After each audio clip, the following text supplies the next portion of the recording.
Hello and welcome to the first ever Hoff Makes Noise Twitch stream. So the idea of these is to, I don't know, make some music and stream it and show off, various demo scene synths. So a bit of info about me. My name's Hoffman. I write music. I do DJing, as you might have seen on my Twitch streams recently. I'm also 1/3 of the demo group Logicoma. And as part of Logicoma, we make intros that are 64K in size, and with that we use a synthesizer called Wavesabe. Now, with Wavesabe, like most other synths, it comes in a VST form, but for us it's actually a collection of VSTs, which is quite handy. And to give this a bit of context, I think what we'll probably do is just run through a track that me and Ferris did called Rubik. That's written in Wavesabe. It's about 30k in size when it's all compressed down and squashed down. So let's have a quick listen to this, and then we'll get started.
So there we have it. That's a tune, Rubik, by myself and Ferris. We actually wrote that for the Nova 2017 XE Music compo. And then Smash arrived at the party with a 24-hour party hack demo. So he ended up just rendering it out and putting that tune in that demo instead, which is pretty cool. So anyway, the point of these streams is that we're basically going to get rid of all of that altogether. And we'll start from scratch once it catches up. And we're just going to run through some of the VSTs that we've got in our synth, what they do, and how we can piece them all together. Hi to Colextra, nice to see you there. Love Like Semtex, Pyro ESB, Laguba, and Daniel Collins, all there in the chat. Nice to see you all.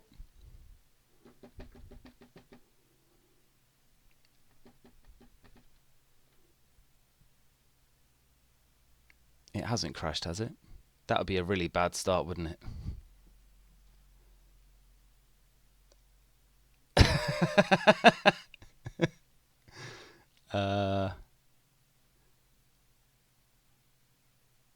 Yes.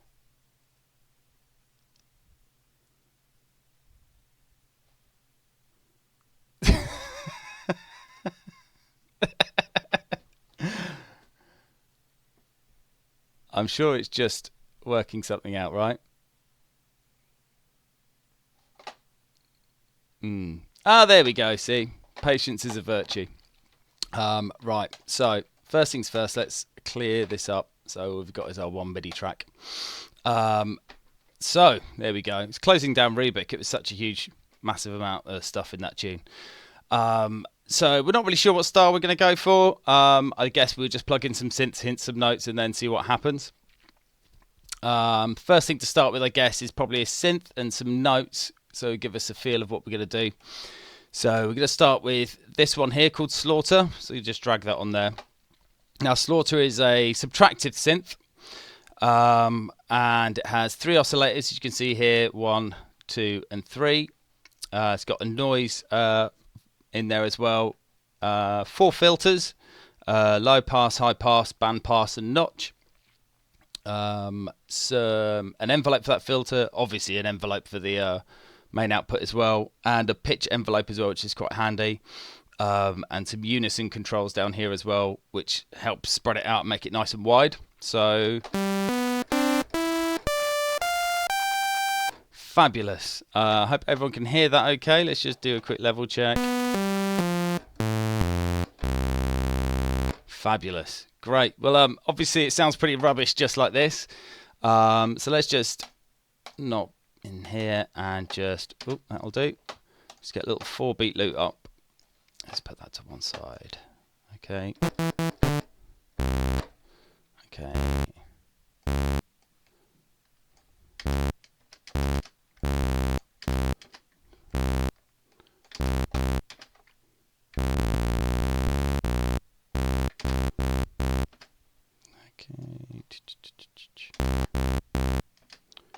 Let's change our snap here. There we go.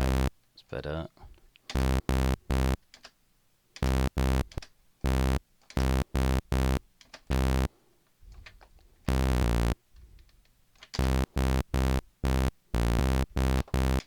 That's pretty cheesy, isn't it? Let's see if we can do something a bit better than that.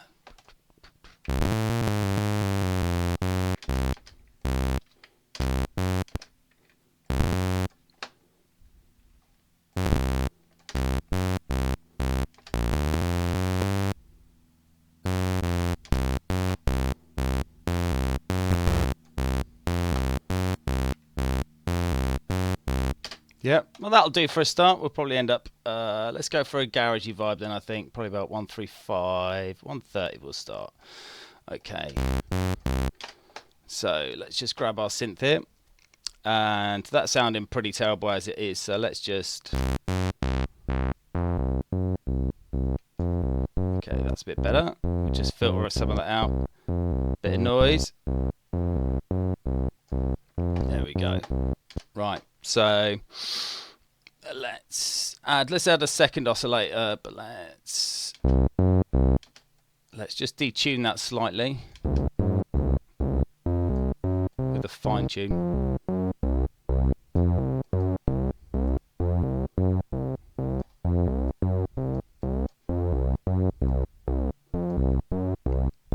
Okay, it's a good starting point. We could also expand that out left and right. This is probably going to start eating CPU, but we'll put the unison on. So if you don't know what unison is, it basically means that it fires the your note, so it plays it multiple times, but then it can slightly detune it, and you can pan it kind of left and right, and what you end up with. So if we put the pan right up, and then the detune just ever so slightly. Now, if you hear it on headphones, you probably hear that. Spread it out a bit on the left and right, which is quite good. Right, so let's give it a little bit more texture on that filter. Let's see, where's that? So the filter has an envelope on it, so we can just push a bit of that on there. There's the amount. Oh, there we go. And then we want to pull the sustain down, and then pull the decay up. Yeah, that sounded a bit better already.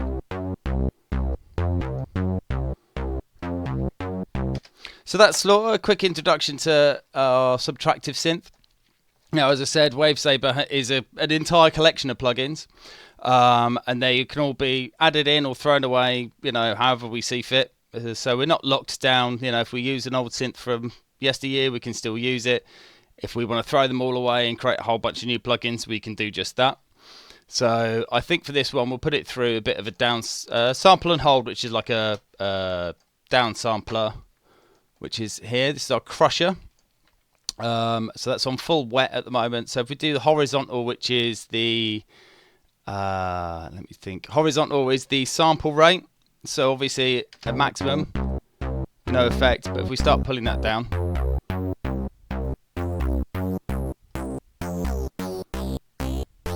we start making it sound like Pro Tracker. So we'll have a little bit of that on.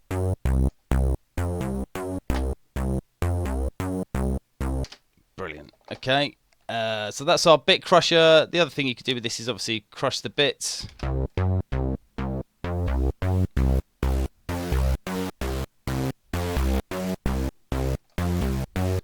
And we can add a dry wet to that as well.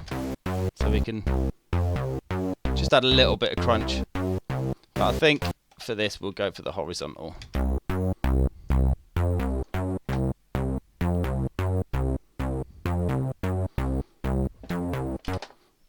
Okay, so let's add a bit more. Let's go for Cathedral. Cathedral is a reverb plugin that we recently added. It's based on the open source plugin called Freeverb 2, and it sounds really nice. It's just so I can't remember the exact algorithm that it uses, but it's got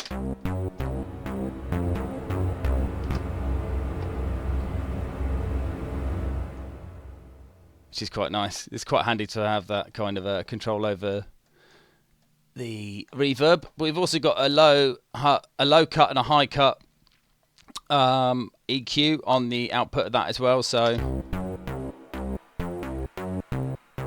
here we've just got the top end left, or we could do it the other way.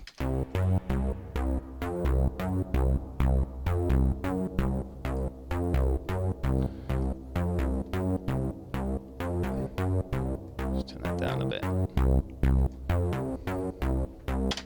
Excellent. Right, so let's try and get some beats in here now.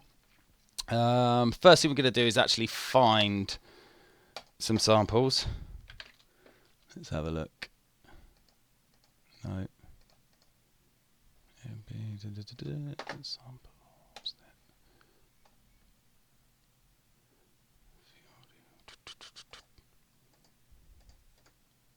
Okay.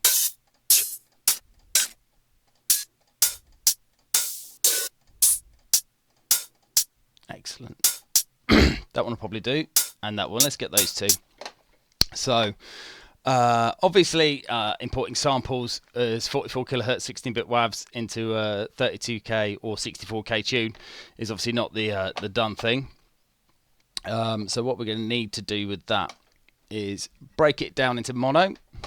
So get me off SoundForge up.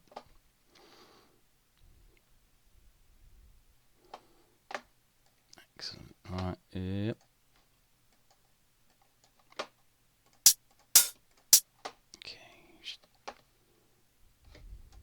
There we go. You can't actually hear that on the stream, but never mind. Okay, let's just save.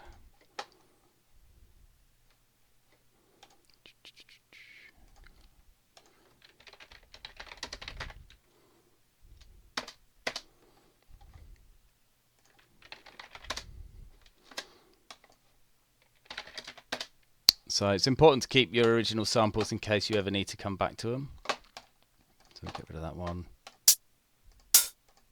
Get that one in as well. Dink. That's got loads. All that space. Excellent. Save as. Cat 2. Actually, one thing I forgot to do was that our sample import only expects only allows us to import 44 kilohertz 16-bit samples. So let me just double check those again.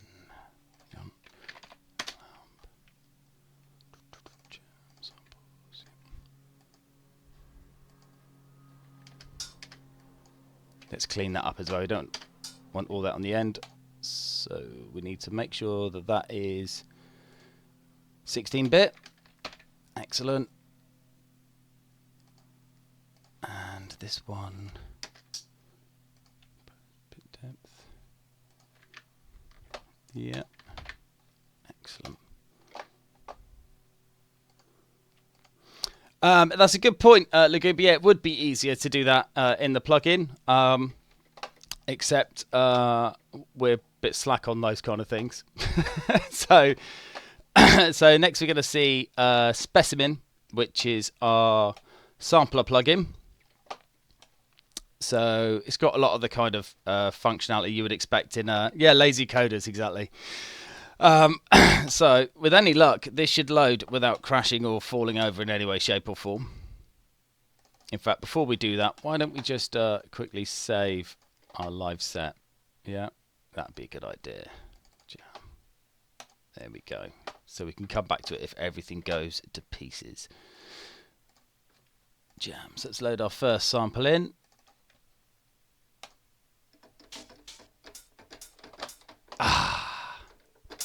And it didn't crash. Excellent. So we got... So let's just put that in every... In fact, let's load the other one. Let's have that one. Excellent. Right, now Specimen has a slight annoying issue, which is slightly frustrating for me because the master out is massively quiet. So even at full volume, we're only hitting about 50%, which is unfortunately a bug that I cannot fix now because we've written about 5 tunes with these plugins. So they're a bit stuck in their way. So I'm going to have to make a new version of that plugin to fix that.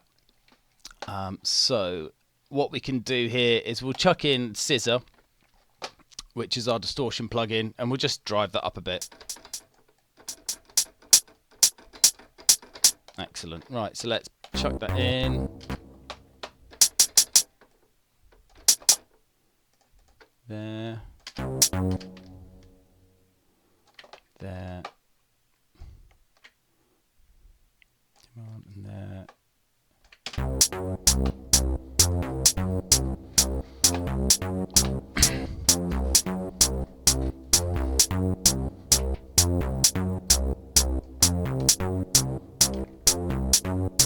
Yep, working fine. So we'll call that rubbish bass for the minute.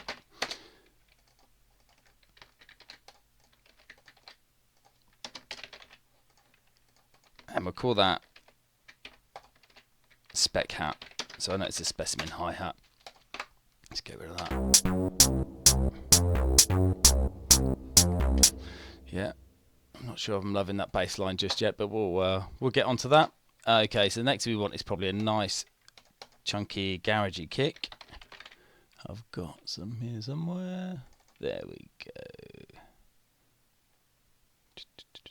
Drum hits.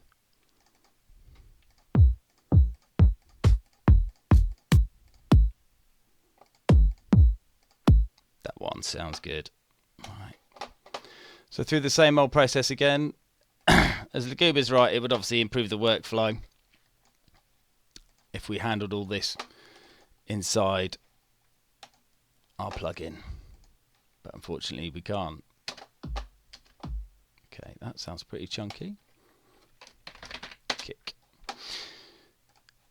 Excellent. So just going to go quick cheaty hack here. So I'm going to duplicate that track.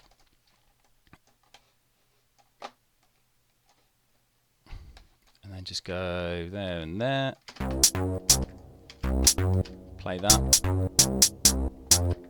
And then all I'm going to do, because I've already kind of sorted out a rough amount of leveling, is I'm just going to load the kick onto that one.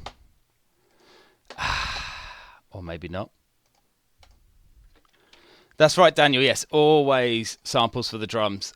Drum synthesis is something that I'd really like to get into when I've got some more time. But yeah, it would definitely save on all this mucking about with using space up with samples. So let's just pull that back up again.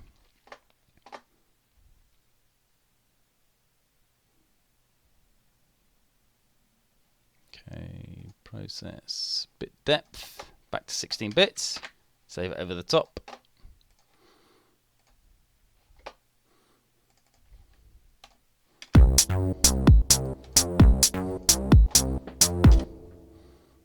Okay, let's stop that for a minute. Excellent, right, so we probably need another kind of perk, snares. Yes, without a shadow of a doubt. It's the perfect garage snare.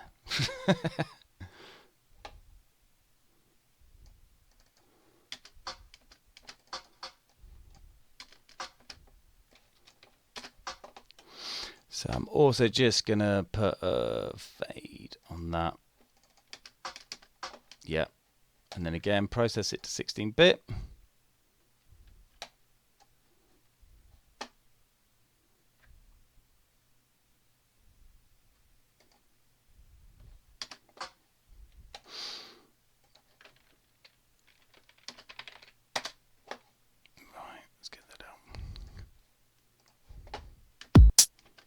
Okay, we'll do the cheat again. We'll duplicate that, get that playing, and then we'll just load our other sample into that RG snare. Yep.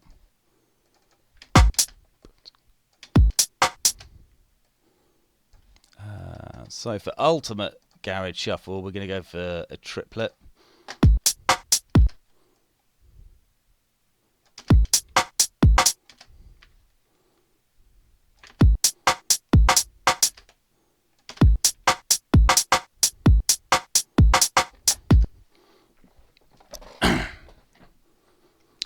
You're right, yeah, the 808 does use some PCMs, the hi-hats and stuff. So it's not truly analog, which was much to my dismay, because I really wanted to work out how to physically model an entire 909. But yeah, that's going to be a bit more complicated.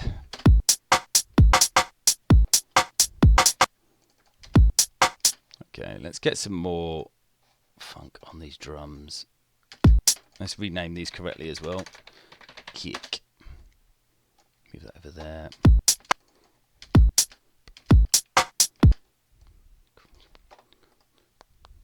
Okay, get into the triplet.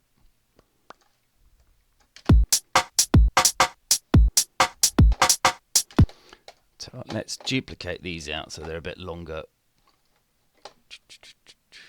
Length. There we go.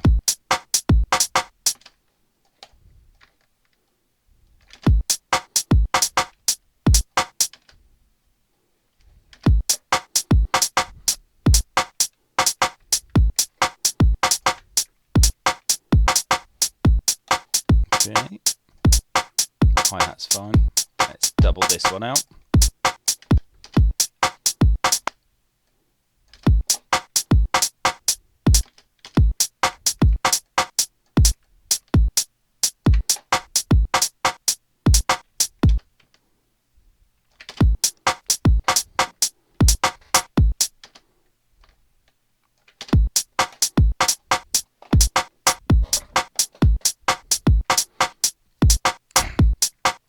So it already seems, as with most music production, the first idea you put in is probably going to get thrown away.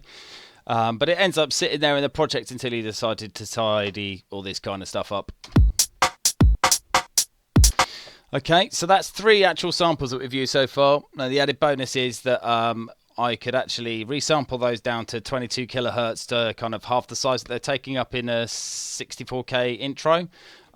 So you got a bit of leeway there, and obviously we can coarse tune these as well. So let's take that snare for example.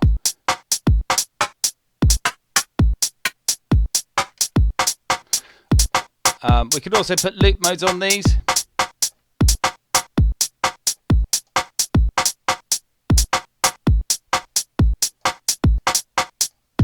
It's interesting. Why is that not? Oh, that's on the hi-hat. Okay, let's try that again. No, that is the snare. Let's relabel that then.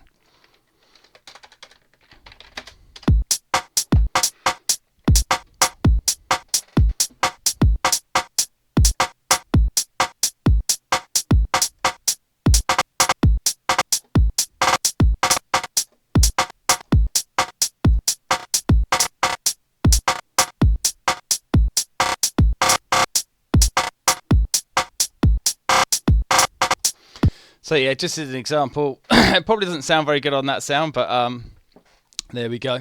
We'll just leave that as is for now.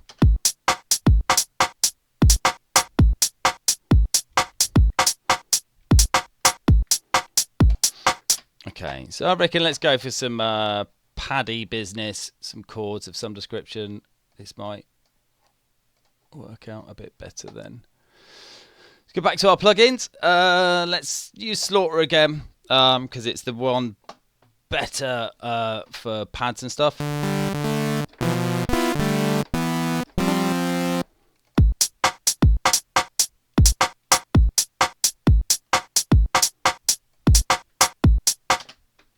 Right, so we should have a nice open space now.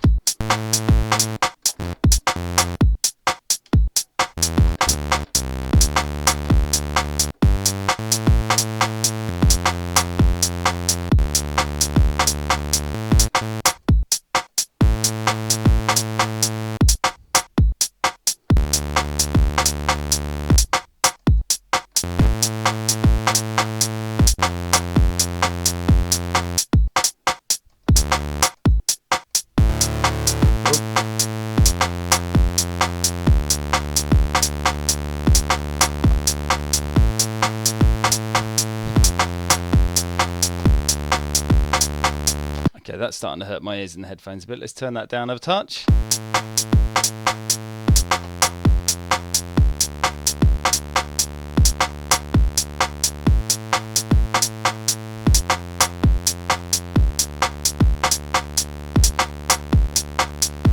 Okay, that might actually work as our bass line, so let's just duplicate that again. And then let's mute that one there. So mute that one. And then we can chuck that up an octave.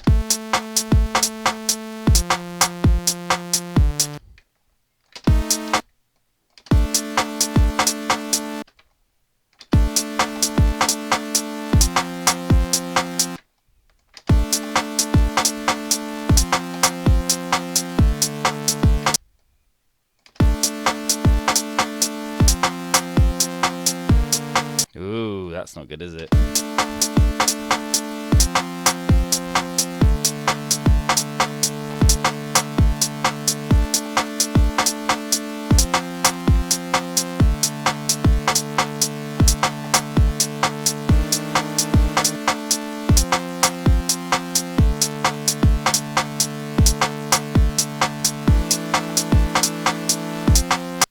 let's get in there.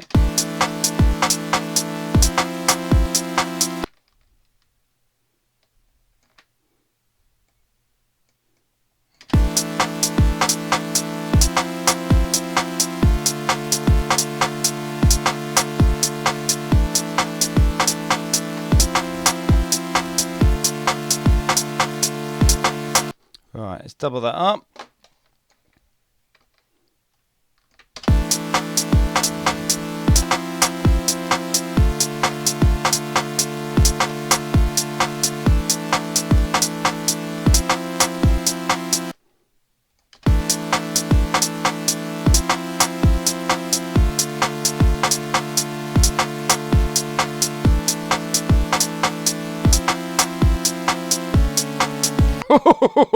That was not nice, was it? These things are always a voyage of discovery. Ooh, far too happy. That might work, actually. Let's try something else here.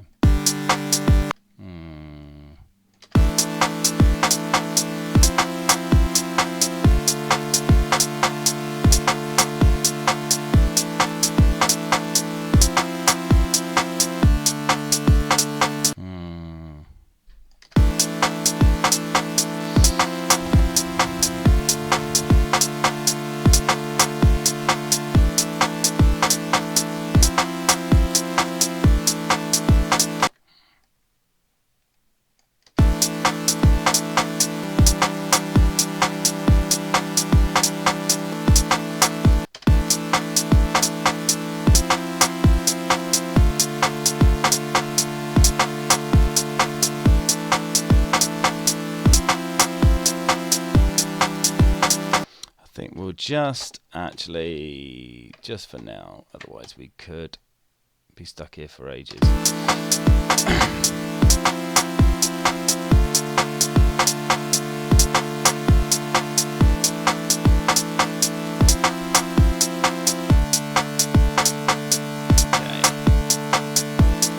That'll do for now anyway, otherwise we could be stuck in there for hours and hours. Right, so let's push that out to the sides. Let's pull the unison up, detune it slightly, and then pan that hard left and right.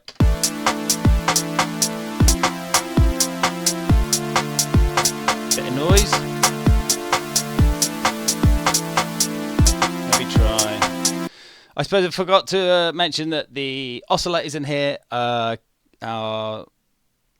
square and triangle. So if I move that all the way over there, nice square wave.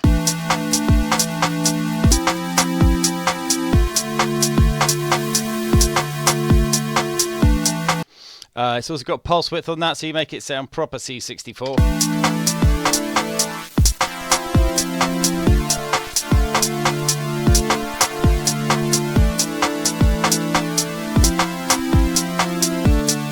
But I think we'll go for a bit of a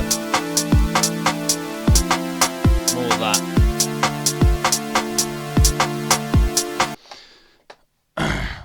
Okay, so what should we do with that now? Let's put a nice dose of Cathedral on there.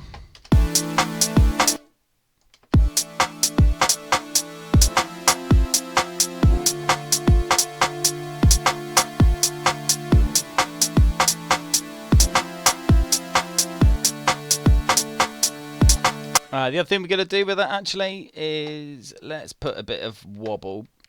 We've got some vibrato controls down here. We'll just put a tiny amount.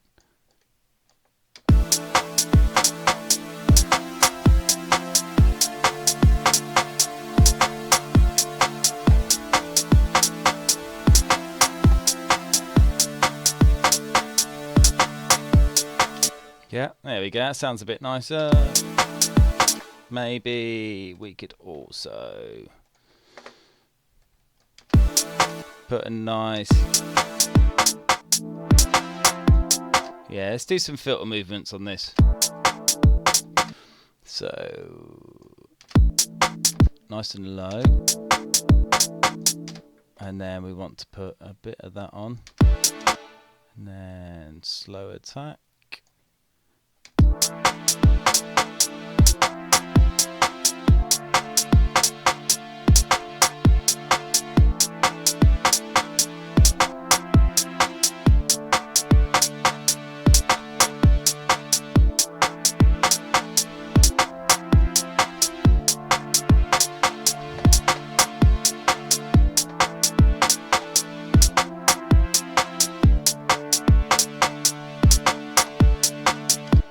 Okay, quite happy with that. Let's get the bass back in then. Ouch. That thing over there, we're probably going to end up getting rid of that, I imagine. You know. So let's crunch this up. In fact, what we're going to do is I'm going to duplicate that again. Let's call that pad. Let's sort that out. Pad. Other rubbish bass. Okay, and for this one, we're going to break out Fulcrum. Let's just solo that so we know what's going on. Nope, I've duplicated the pad because I'm an idiot. Let's get rid of that. Let's duplicate the rubbish bass. There we go. Let's call that better bass, I think.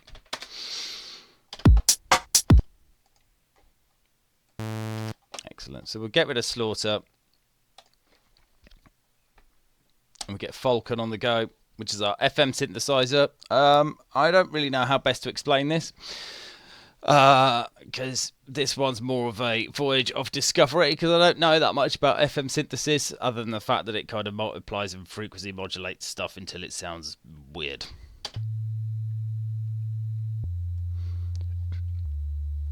So for this, it's going to be a bit of a... Let's just see what happens.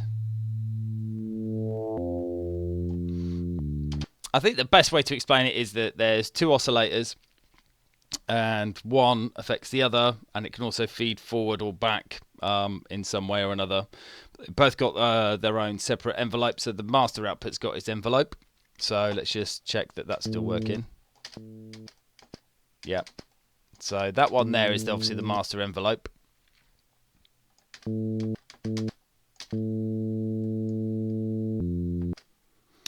Big up Sabantratronic. Nice to see you in there, pal.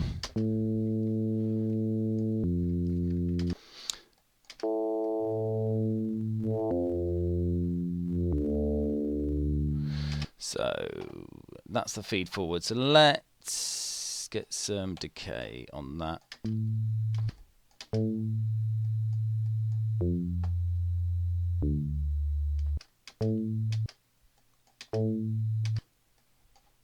Actually, we could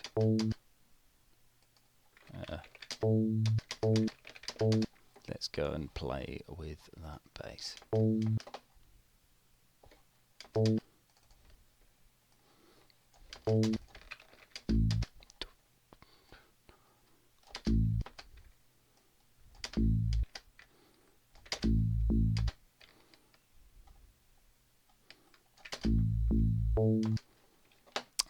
Of course, we've got to be on the triplets because we're going super shuffle garage.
Don't need that anymore.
Sound a bit better now. Let's take the solo off and put all the other channels back on, apart from that, which you can throw over there because we're probably not going to use it.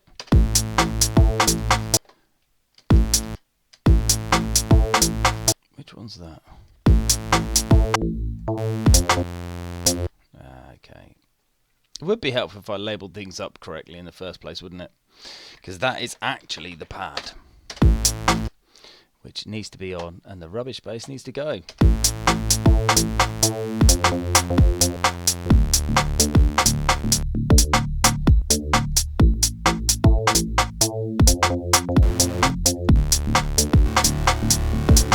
Uh-oh. What happened there?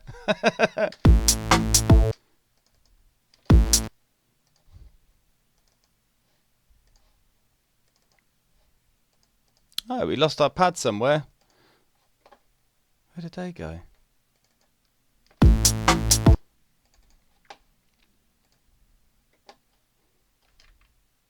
Whoops.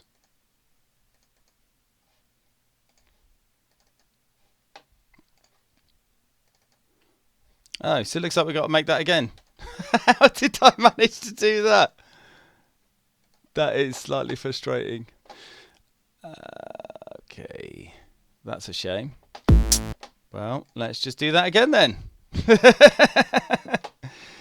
Yeah, it is great actually, Logicoma, but unfortunately, user error gets in the way. So let's just redo that again quickly, which is there. Yep, solo that.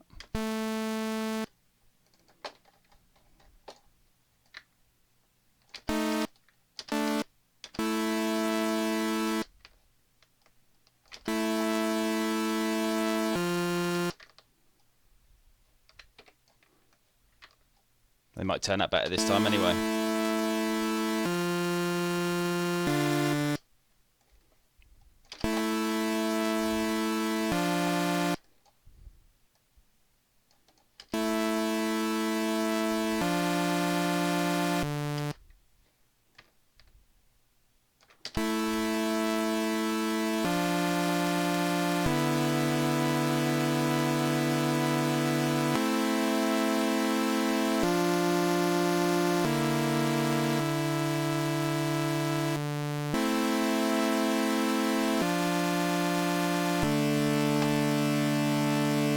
That'll do us anyway. Let's just go and fix that up then. What do we do with that exactly? We put some noise on it.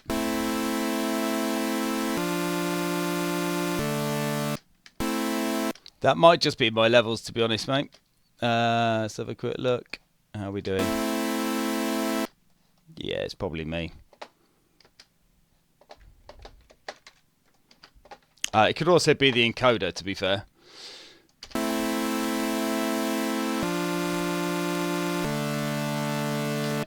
Let's get that filter back working like it was earlier.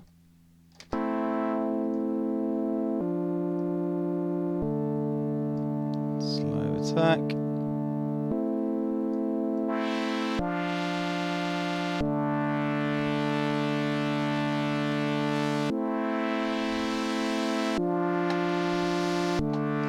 And then let's get Cathedral back on there.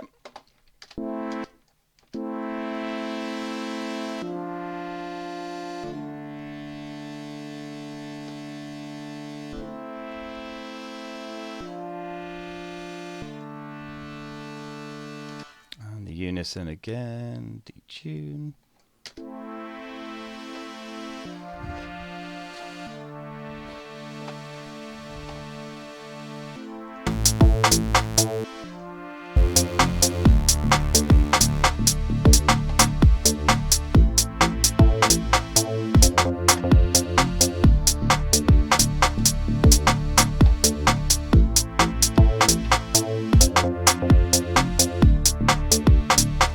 Okay, that'll do. Yeah, it sounds a lot better in these headphones, I must admit, Logicoma. Okay, so let's add another MIDI track. I'll probably stop. Let's save that, and let's actually label these things up right. Let's get rid of that because we don't want that anymore, do we? Yeah. Fabulous. Back on track. Right. So the next plugin we're going to use is one called Adultery. Now, the reason why it's called Adultery is because it's cheating. It basically goes and hacks into, I think it's a 4 megabyte gm.dls file that's a driver file that's come with Windows for the past, since about the mid to late 90s. And it's been the same in every version of Windows ever since, because it basically provides Windows with its general MIDI sound palette. So we developed this, which is basically a copy of the other sampler plugin we've got, except this can load samples out of the bank. Now, it's not the greatest thing to use because it just shows you the sample names. Now, I do have an Excel spreadsheet somewhere that should help out with that. But I think we can cheat because I know where some of the... Of course, we need some 808, don't we? Let's go for the maracas. Again, it's got the same bug where the output's not good enough. There we go, that'll do. So...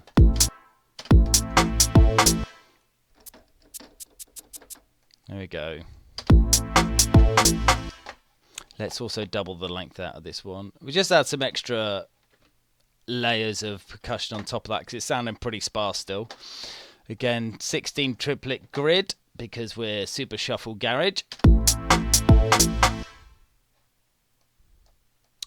In about 16 would be better.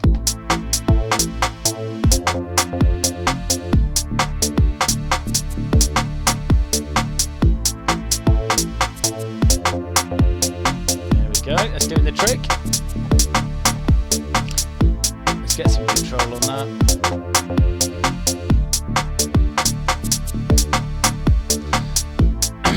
So of course, obviously when we use these samples, they don't get included in our data, so they're kind of free until the point that Windows or Microsoft decide to remove that that particular driver file, and then we are screwed. So let's hope they never do that. Okay, and let's duplicate that. That's a shaker, but we're going to call this the 808 hat because that's exactly what we're going to go for straight away now.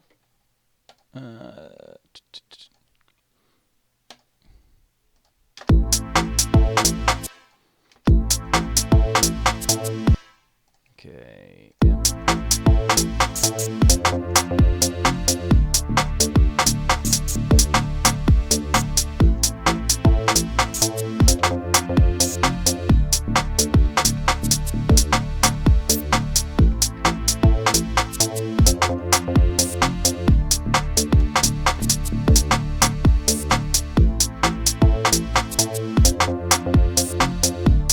There we go. We could just keep doing this. I can keep doing this for forever and a day because I love The samples in this thing are rubbish. There's a lot of them, so we can just keep layering up. There's one here called Heart. There we go. Let's get the right channel. It's actually a heartbeat.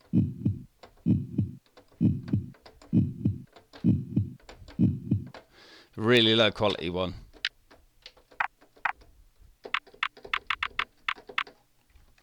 Brilliant. Right, let's call that clunk, because it's a little clunk.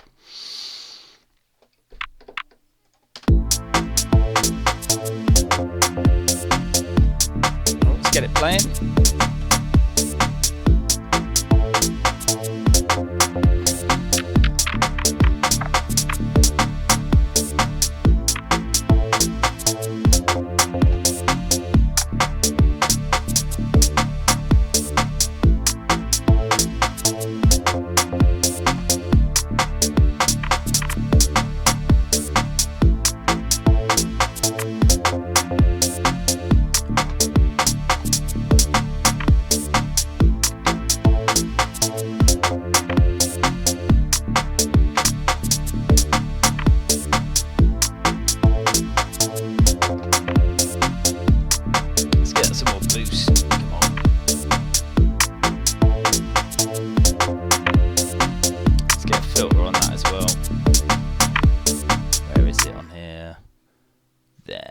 High pass on this.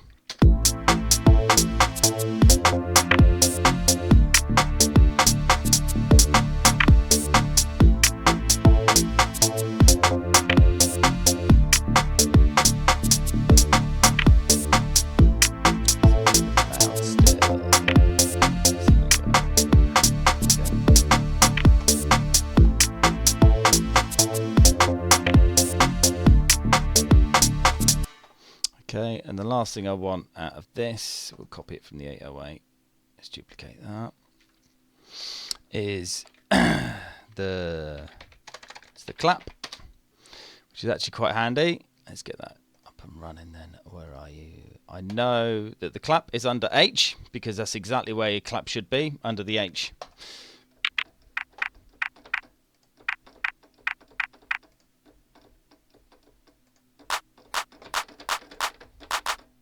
Nice.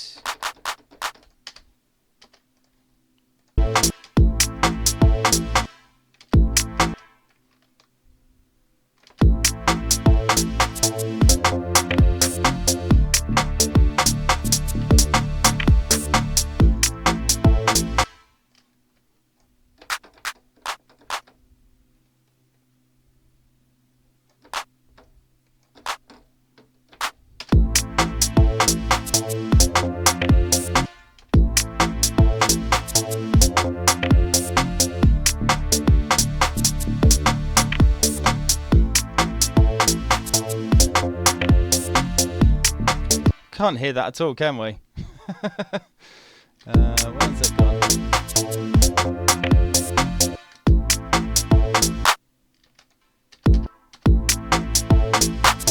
Oh, there we go.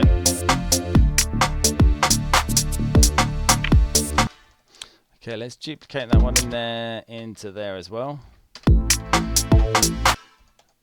Alright, and we also want, I think what we'll do is we'll chuck a cathedral in there.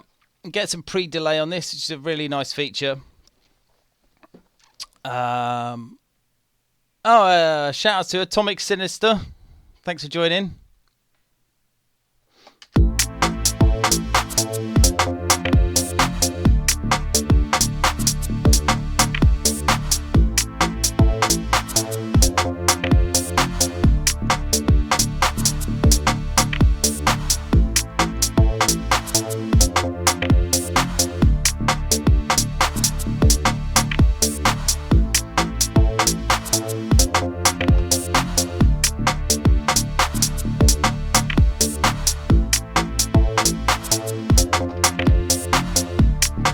It's coming along quite nicely. Right, let's get rid of these return tracks. We don't want these in there. They contain Ableton plugins anyway, which are going to be completely useless to us. Let's also get rid of... Let's get rid of the rubbish bass so we can keep things nice and tidy. Let's pull that over there. Let's have a listen to this solo, that nice clap. Oh, Soda, why did you have to say that? Why did you have to say that? Of course we've got a cowbell, and of course it doesn't cost us anything. The question is can I remember exactly where in the sample set it is located? So let's have a check, shall we? Okay, I believe it might be under C.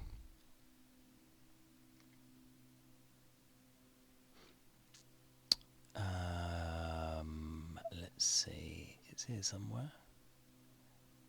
Oh, is it that, do you think?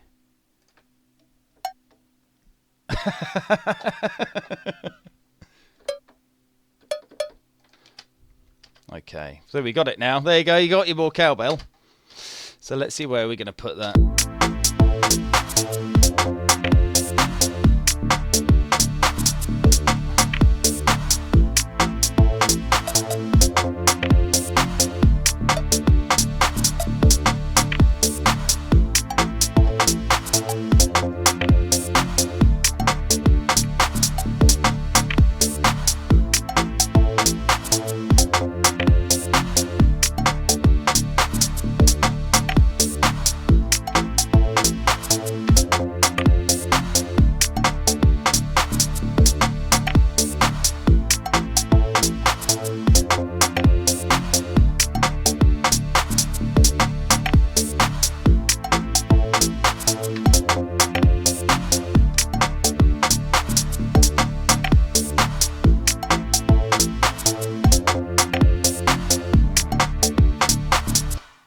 Let's sort this out, hang on.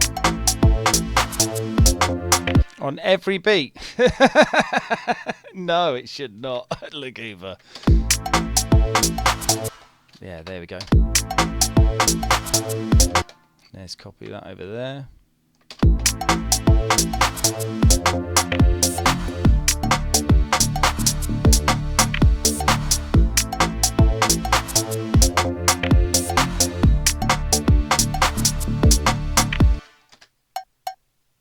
Just check it out. Yeah, it's just getting lost behind everything else, but that's fine.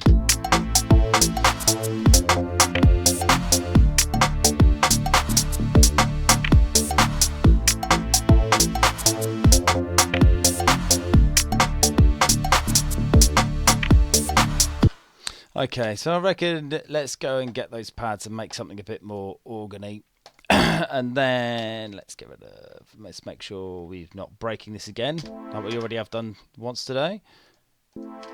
Excellent. So we'll do a more deep pad. Okay, for this we're going to have a little play with Adultery, which is the GM sample pack. And then let's see if we can find something that might work just at random. Voyage of Discovery. What's Ice? What's that then? Let's get that soloed up. Well, that sounds terrible, doesn't it?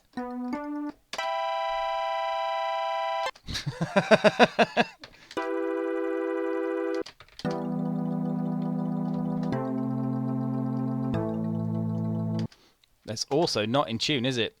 Let's see if we can make something out of this anyway. Let's get that soloed with that. Ooh!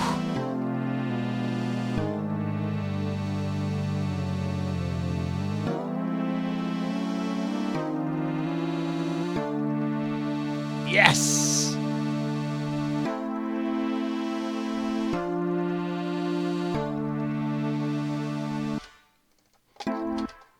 Yeah, it's just right. It's got quite a nice pluck to it. Let's just let's go. Let's get shorter, and let's get some release on those switches there.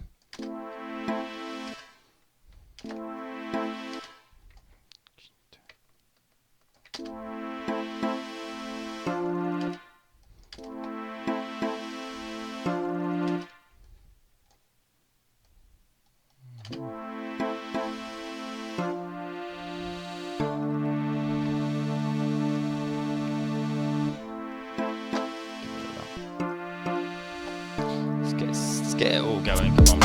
Right.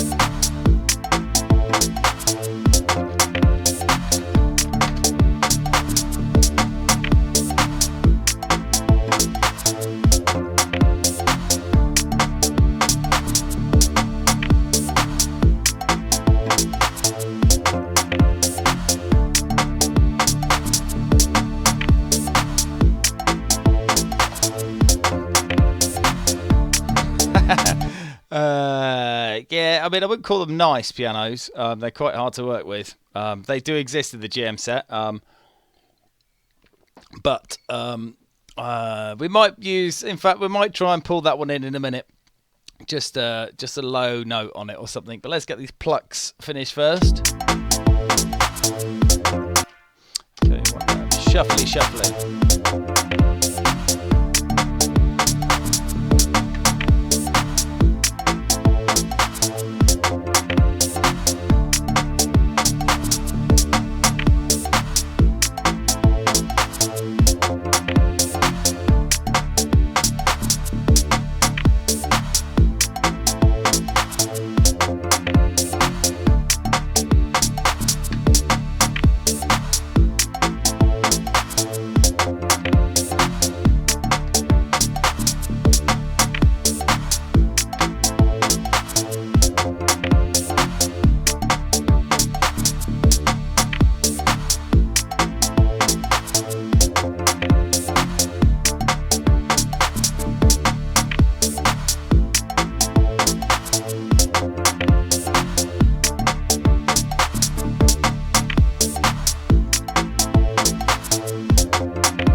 Sounds terrible on its own, doesn't it? Right, let's try and see if we can make it sound a bit better. Bit more release.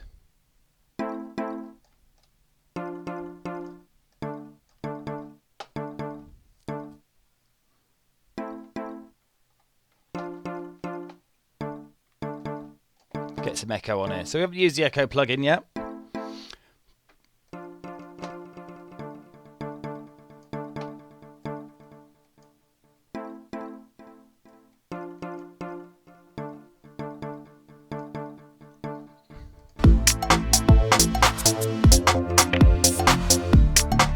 Okay, it's super quiet, so let's just chuck a scissor in there, which is actually our distortion plugin, but works to boost some values anyway. Woohoo! Hello! Music producer first world problems. There we go.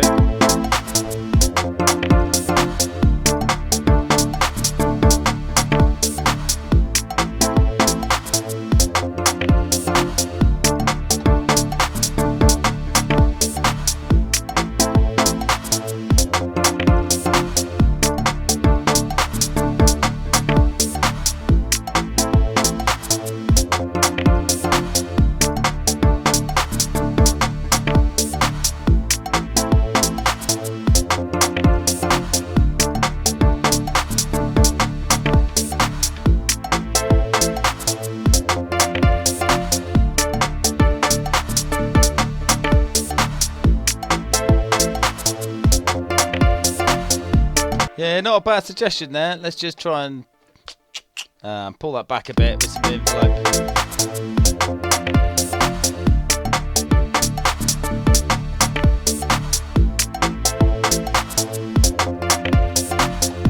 Let's soak it in reverb, because we like soaking stuff in reverb, don't we?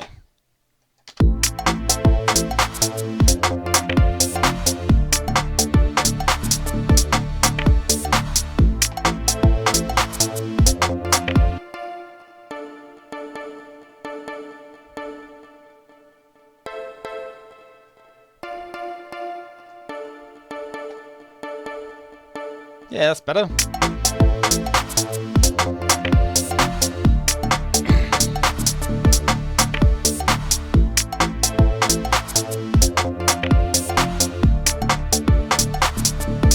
Okay, let's strip it back a bit.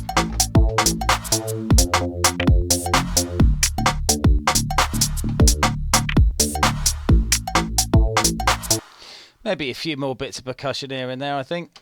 Got quite a bit there at the moment, but...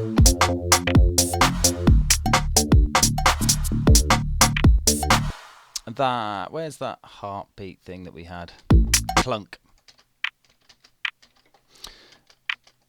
Let's just... let's add some crunch to that with a crusher.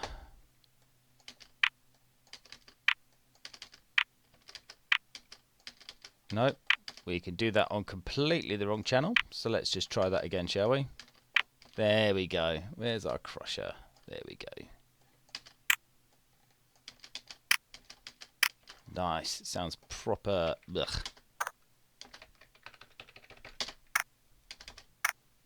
There, that's better.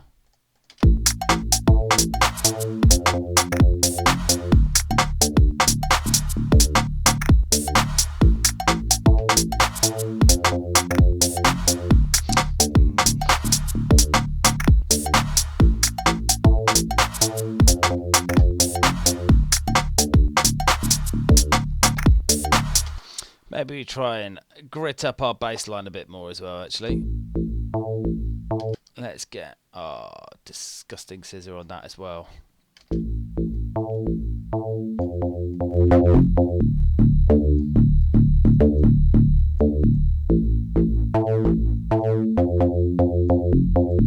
Let's try a different type. Let's see what we can do with this.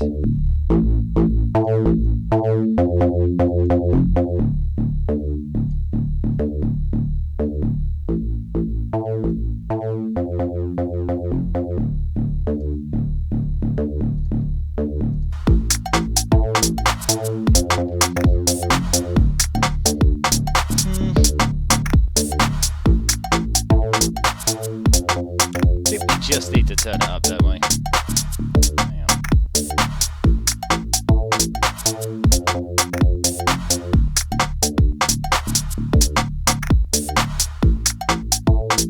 Yeah, meh.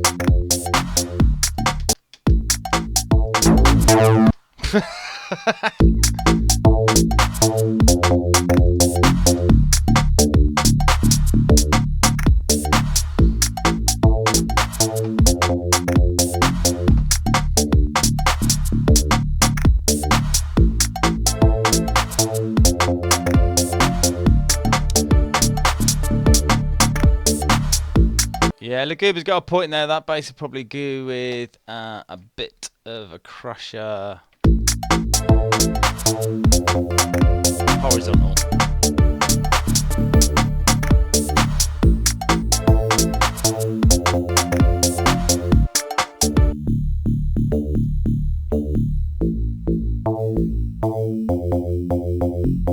I'm not sure how that's going to go on the stream, but there we go.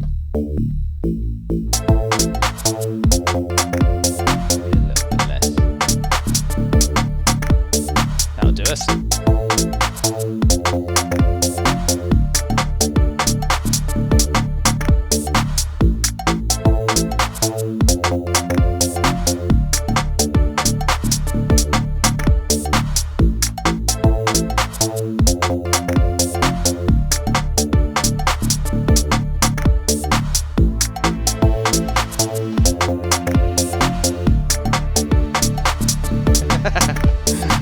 I'm not surprised about the aliasing translating well on the codec. It's probably reducing it down to a rate that it can actually handle.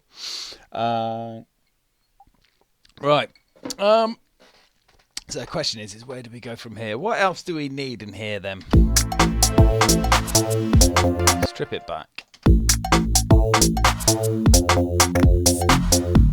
Something a bit plinky plonky, arpeggiaty kind of business. Let's just chuck a slaughter in there to start with. Fabulous. Right, so let's put that there. Right, so I've got an idea of what to do with this. Let's have a look.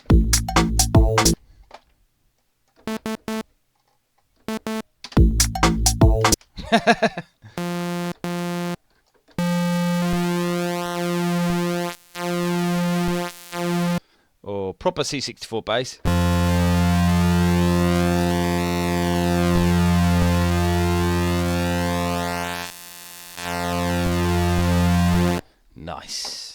But we're not doing that right now. We are doing this. We're going to put a little bit of plinky, arpeggiated kind of business in there. We're just going to get the notes right first.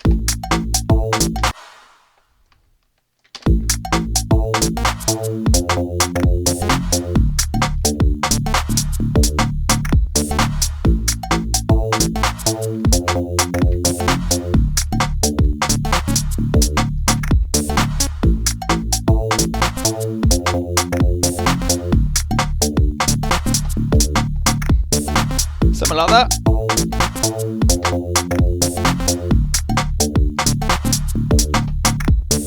Let's double that up in length.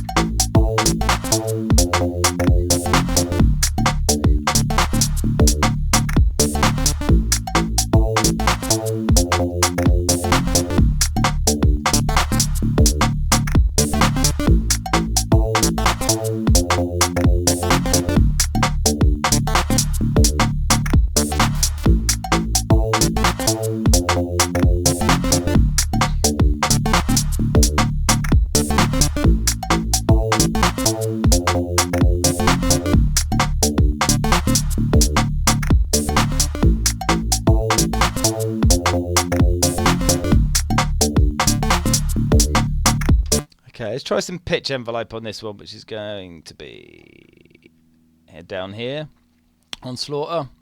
It's right up, right down on the sustain, and then a very short decay. Solo that.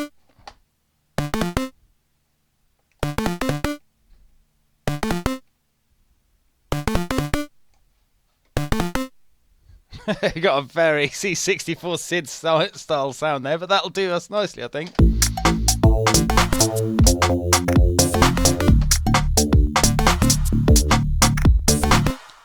Let's echo that bad boy out, and let's also get some more reverb in between there, but just a small amount. Let's get rid of the echo first.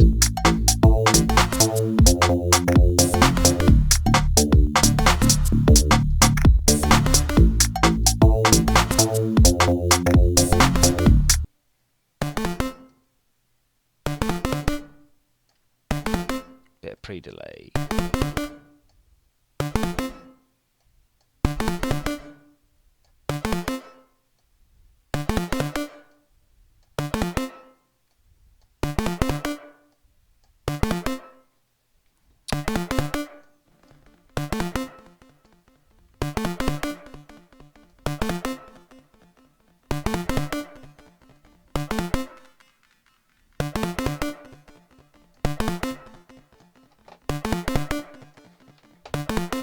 Just tweak up that. Let's really mess about with that. Ooh. Lasers at dawn. Let's have that short. It's better like that, isn't it? There we go. Quite happy with that. That is our Sid Plucker.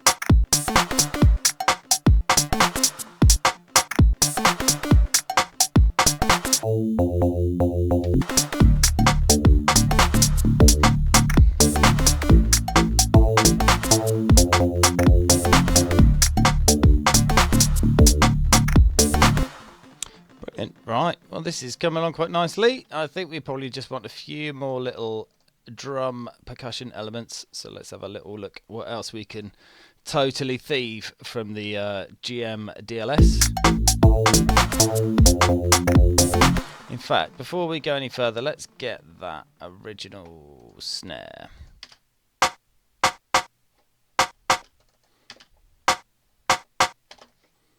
In fact, let's make all of these a bit longer.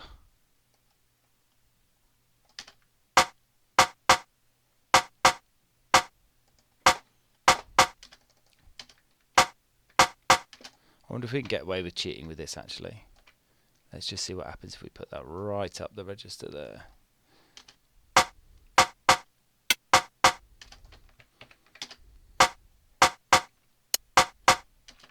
Yeah, let's leave that for now. Just wanted to get a bit of space and reverb on that. Let's chuck another cathedral in. It's probably going to be chewing up the CPU like nobody's business, but there we go.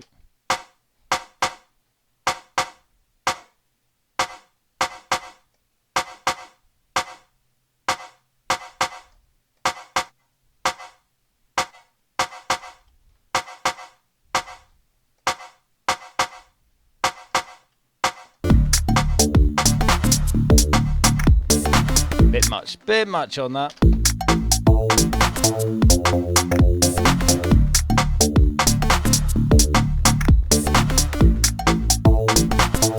Okay, so need a bit more punch, so let's just try and muck about with the EQ. So this one here is one we haven't used yet so far.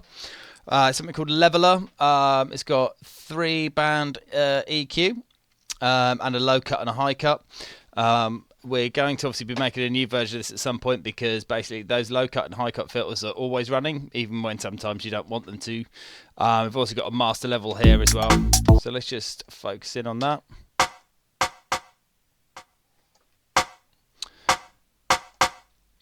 So let's get a bit of gain.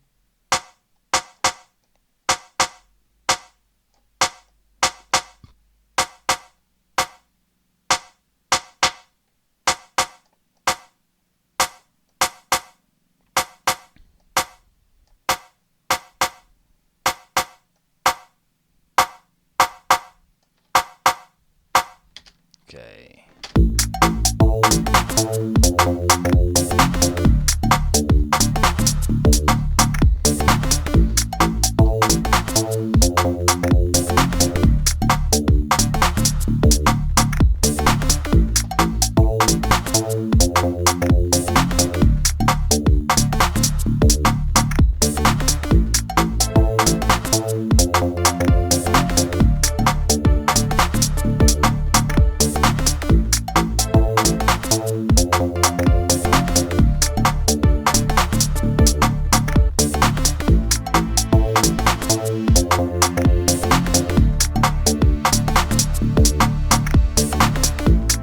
Yeah, I think what we're going to do, because that is the better bass and that is the pad.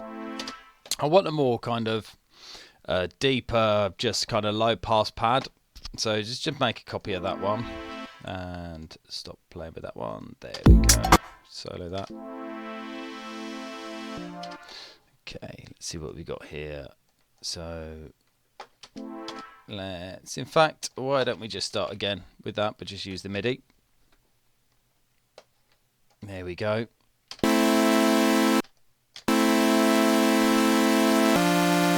Lovely. So let's grab that.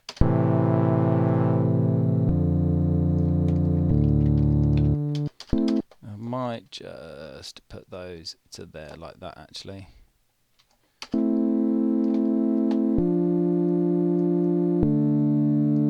Oh, got a bit of click in there, so we'll just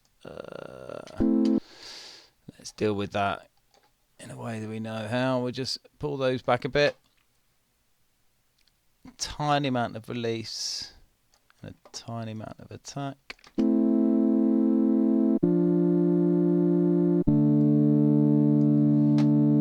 Maybe a bit much on the gap. Okay, that sounded better, so we got rid of our clicks. But why don't we just soak that in something? Let's soak that in reverb again.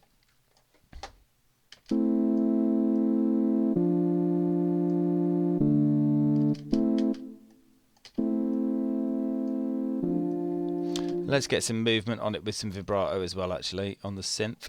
So let's get the synth. There's our vibrato, a little bit, and then a little bit of that. Excellent. Right, so the next plugin we're going to use is one that, it's the first one I made when I started coding for this.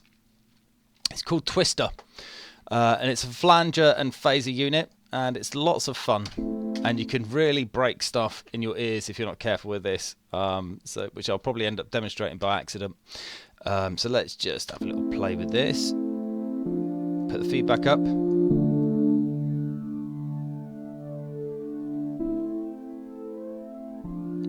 Okay, that's a flanger 1, flanger 2.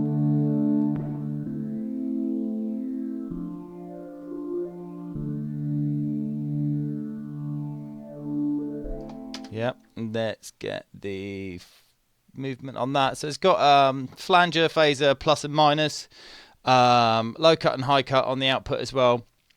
If you need to kind of, tidy up the output from this, maybe roll off the bass a little bit, because you can get a lot of that with phasing.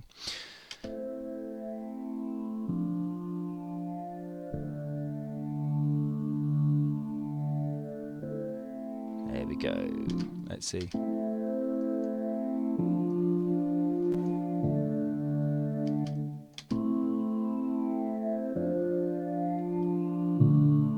Oh, no, it doesn't like that, does it?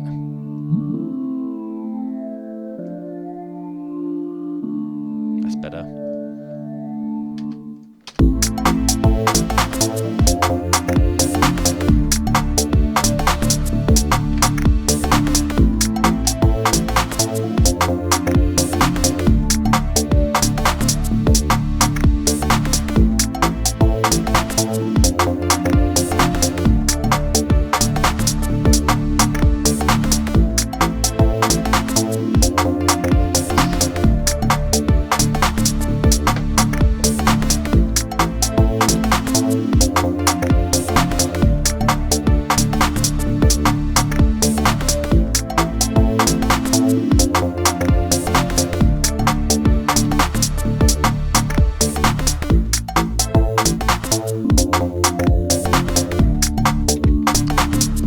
That one needs a proper name rather than just pad.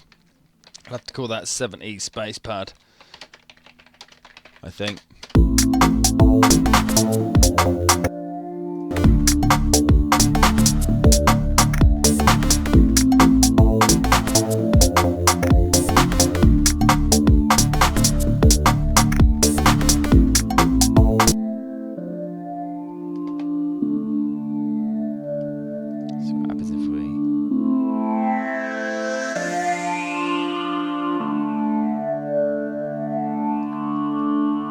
Kind of want that to be a little bit lower down in the register. I wonder what we can do with that then. With that.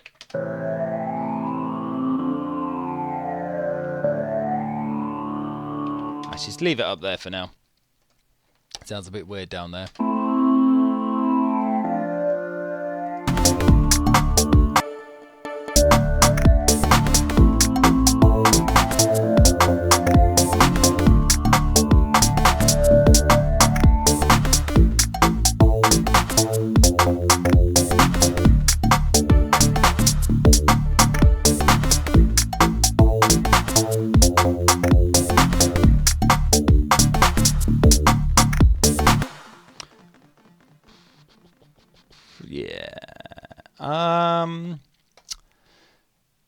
Yeah, let's get some more percussion in there, a couple extra layers.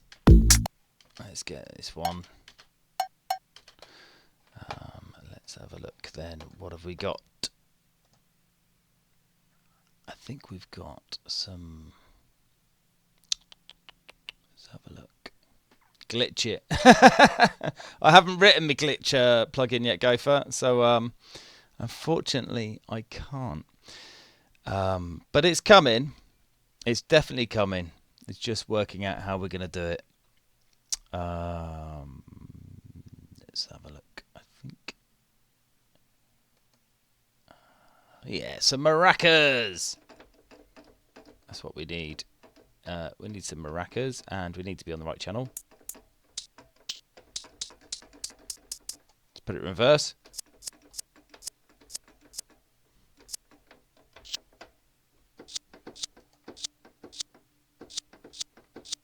Okay, so this could be good for reversing into a snare. If we bring it down a bit. I did not know you could do that. There you go. It seems shift left and right extends and retracts the MIDI notes. You learn something new every day. Right. Let's hear how that sounds in context. Rubbish. Right. Let's try for something else. I think I might be out of... Now let's get the 808. Yes.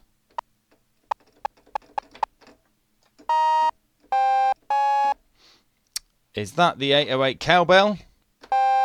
It does appear to be so. So we need some better control of that.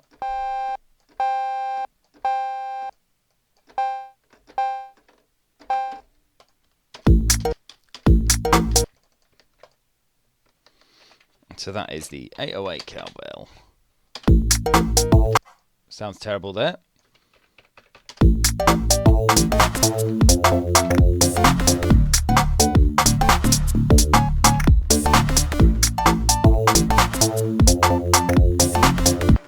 And far too frequent, so let's sort that out.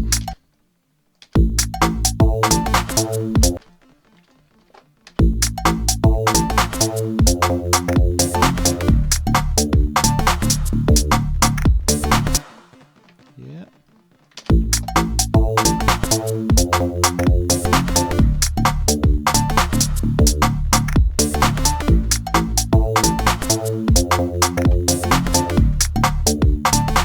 We can detune that and unison that and pan that out. And pull the decay up a bit more. And some release as well.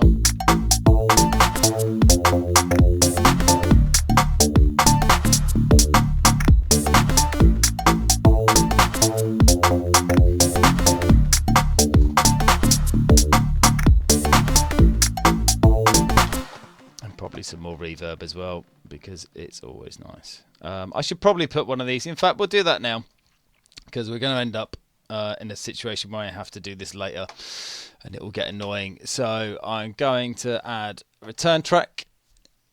To get my cathedral in there and turn it to 100% wet.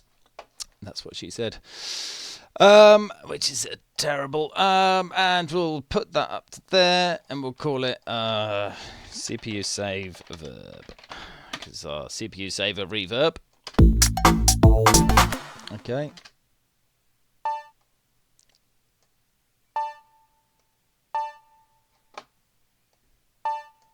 That's a bit better. See what else we can push through that to give it a bit of that. Can have some as well. Yep. Cool, that sounds terrible, doesn't it? That sounds really 8-bit. Right. Let's go and fix that. Let's just chuck a leveler in, I think. Leveler, there we go. And let's just do a low cut on that.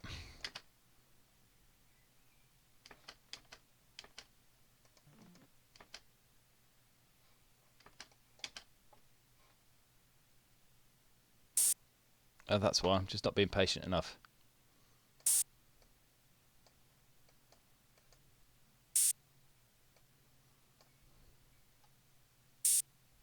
That's better. That's a bit better. All these details, eh? That's much better. There we go. Nice and clean. Just put a little bit of release on that. That's better. All that just for a little hi-hat. Right, let's get it through the reverb. Nice, there we go. Well, the clap doesn't need to go through that. It's got its own. That I'm still not sure about. We might just ditch this.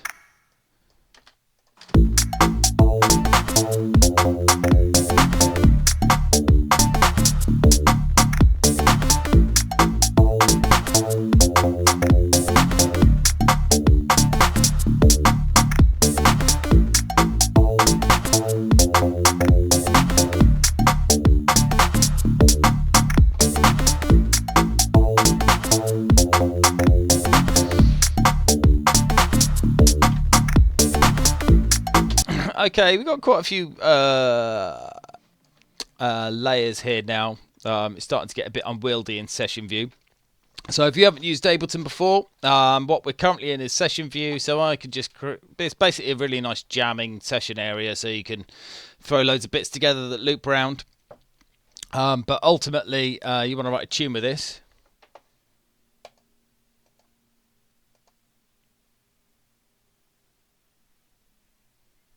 Yeah, that's true. We'll just do that with it. Where have we put it, actually? Logicoma suggested. Let's see, where did I put it?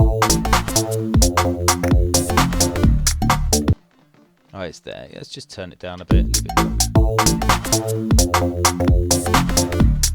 Cool. Right, so we're going to go to arrange view, which means we're taking the plunge. So we highlight all of our parts. We copy that. We switch to the arrange view, and let's shrink that down so that we can see, there we go, we can all fit on the same page. So we just copy that in like that, and then we stop it from playing from session view, and then we can just copy these out.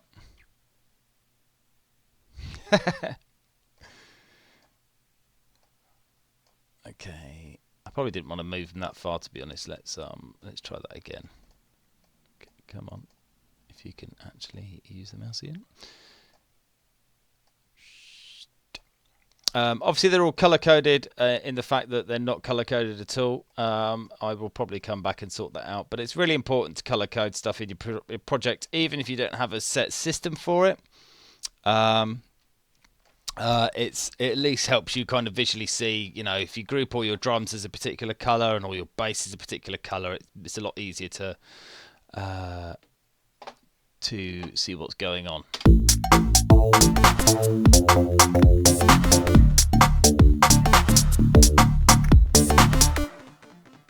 There we go. That's our whole tune. Done. Right, enter it in the compo. No, seriously. Right, so if we're at this point, then I guess we want to think about how we want to start this. So let's get all the drums back up together. So there we go. It takes a little while for Ableton to shift around the channels. I think that's probably because our plugins don't work very well with it. Of course, I'm joking. Of course, they work fine with it. Okay, and let's change those as well to same color. Let's just get rid of that as well. Oops.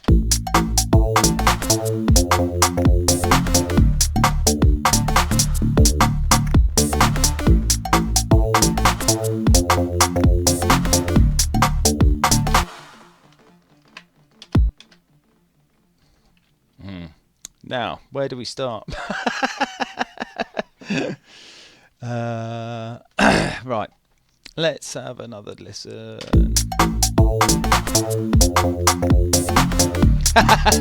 Big ups to Boss Man of Rift.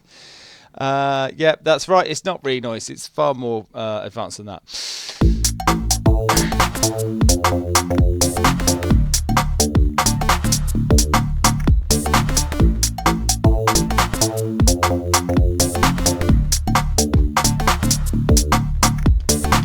So I think what we probably want to do, if we get our better bass, I don't want to start like that. Let's start with something like that. Let's get rid of that, and then does that do that all right? No, it does not. So let's just grab that. Let's consolidate that and then pull it out.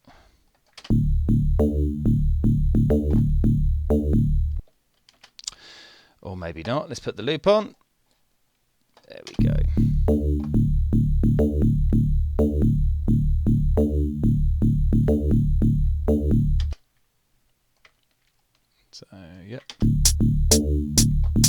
crikey, that sounds pretty in your face now, doesn't it, when it's all on its own out there in the wild. Let's cheat with that. Let's get the filter inside specimen to do the work for us here. So high pass, just to remove the bottom artifacts. I suppose one thing I forgot to mention was when we import a sample, they get compressed using Microsoft's GSM 6.0 encoder. So 12K sample comes out of 1.2K, which is tiny, but you do end up with a lot of artifacts. But thankfully, we've got all these plugins and bits and pieces, so we can hopefully tidy that up. See before.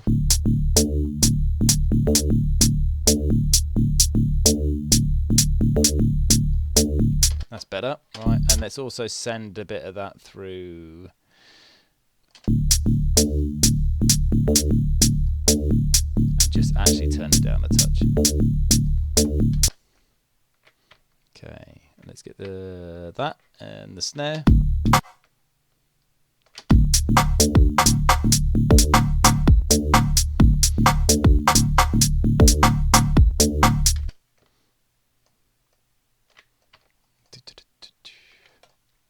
And then copy that through. And then let's think, should we go for the spacey pad?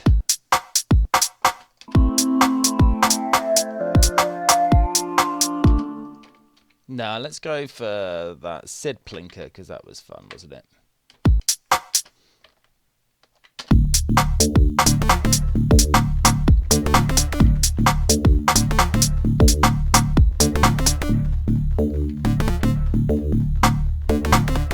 So I'm just roughly kind of throwing together a bit of an arrangement, see how this kind of pans out, and add some more layers in here and there.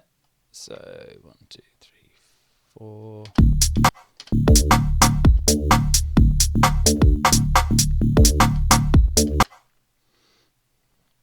One thing we've totally forgotten to do is a crash cymbal. So that might be a good candidate, actually. Let's just duplicate that. And let's steal one again from the GM DLS, GM Crash. Most of them are pretty rubbish, but they will do if we just soak them in a bit of post-process and hope for the best. So, adulterate, there she is. Crash, is it under Crash? Ooh, two to choose from. Oh, what's 64? What's C-Rake? What is that?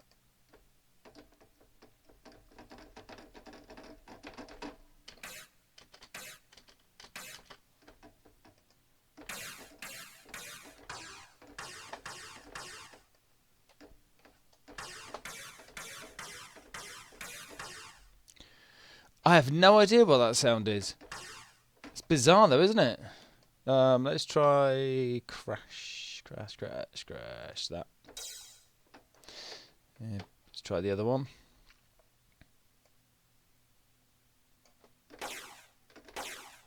It's not very good either, is it? Let's go for the other one. It'll do for now. I was thinking it's a beautiful rave stab. Needs to be slotted in between some rave pianos. Which reminds me, we will get back to using that dodgy piano sample in a moment. But not in the way you're supposed to. Anyway, let's get this crash sorted. So...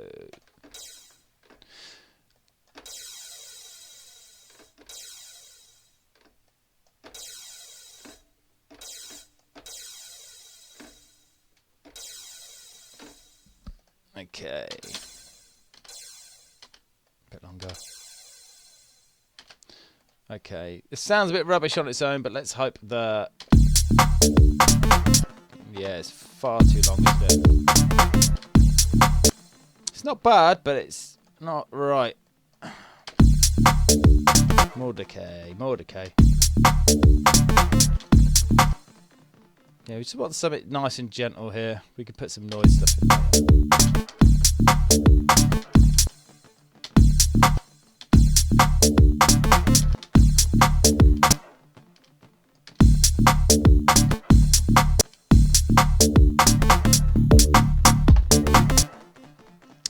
do us. Right, so how are we getting on our arrangement? In fact, let's just do something sensible right here, which is move the crash to the top, because it's always handy to see where your pattern starts. Excellent. Let's get the shaker in there, I reckon.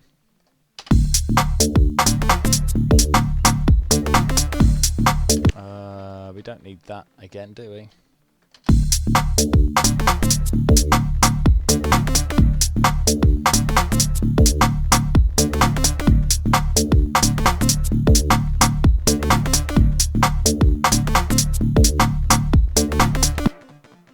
Right, and right about there, if I counted this right, 1, 2, I've got 3 there. Okay, never mind.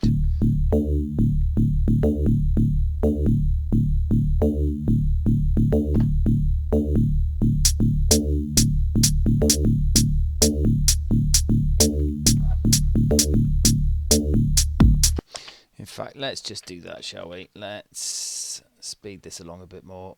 Let's move all that over to there. And then just a little trick I like to do is just to remove the last one, just so that you don't expect it to be there.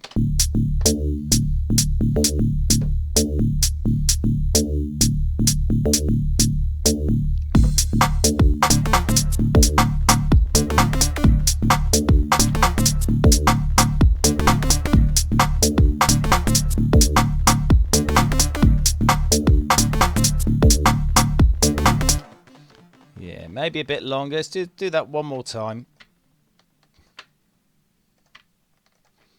Let's duplicate all that. Probably goes on for a bit long, so let's add in some more. Let's get the... Maybe we want the clap actually happening about there. Let's put that in there. Okay, oh, terrible. Let's get the clunk in.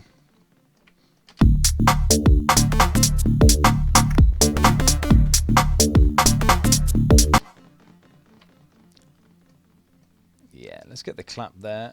Let's get all of that over into there. And then again.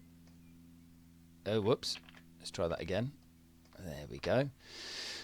And then from that point there, we're going to get the bass to... Ooh, we're going to bass to switch up. In fact, we don't even need to that. We can drag that over there because that part loops. Let's keep the SID plucker going. Let's see how this looks. And let's get the 808 hat into there, and then propagate that further. And the cowbell, maybe we'll make our mind up which one goes there. Okay, and then let's chuck in a proper melodic element here as well. In fact, let's go for the standard pad. See how that sounds. Right, let's take a step back and see what's happened. Also, big ups to Tropical Trevor. Nice to see you there, mate.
How would I go ahead doing automation filtering for the better bass at the song start?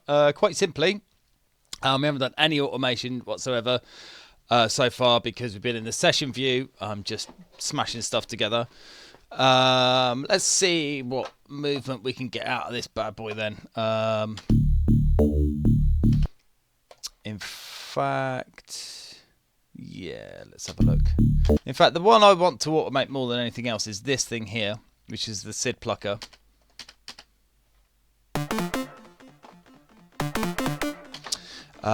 So in here, in this tiny area here, in fact, the easiest way to do this is to pull up the synth or the plugin that you want to automate in Ableton, and then you just touch it. So once you've touched the control, you see there, so move that control, you can see that automation lane moving up and down. So now I could just go, right, I know where that is.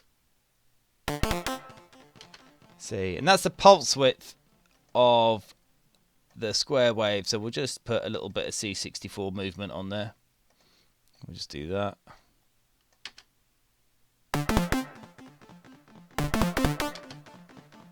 Maybe we want to, let me just double check. I think we need to go half and half, don't we? So, because the width will be there and about there. See how that sounds.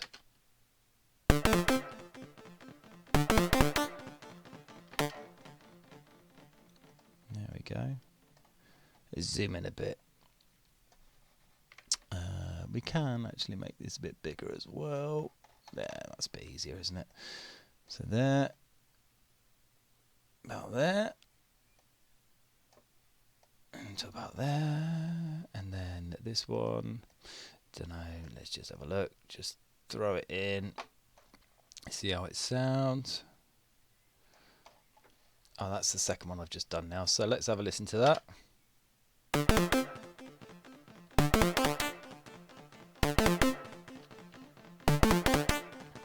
Let's pull that one down a bit further so we get a proper short wave there.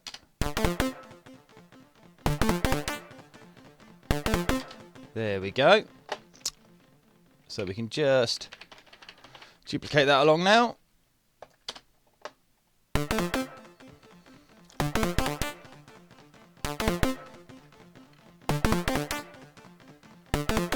Alright, we don't need to worry about those now. So let's go to our pad that comes in around here and have a listen to that. Okay, I'm going to chuck a leveler on that. Bosh. There we go. And then I'm going to get the high frequency cut, pull that right down.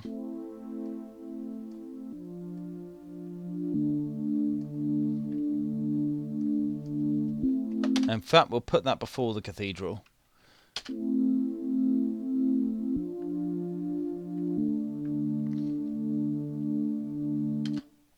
Okay, let's open that pad out.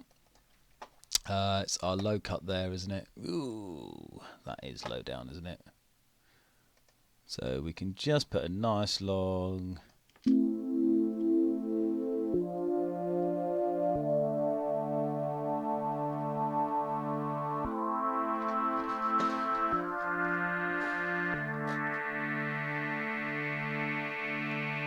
Nice. I'm just going to go and edit these notes in actually so that the chord starts on the note there.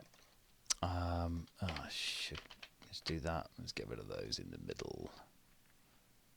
Yep, and that one. Okay. So how has that affected us in multiple emotional ways, I imagine?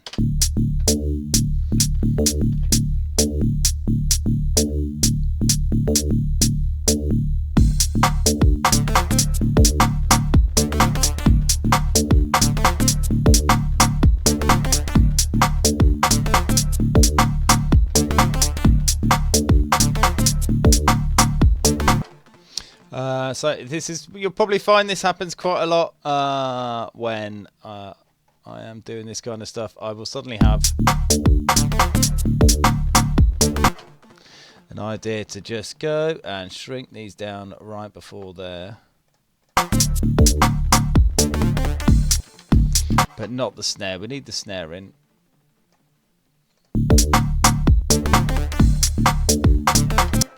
Okay, so we're just cutting out like a hi-hat here or there, but what we also want to do there is another clap, isn't there? I'm going to steal that and put that in there. Let's have a look.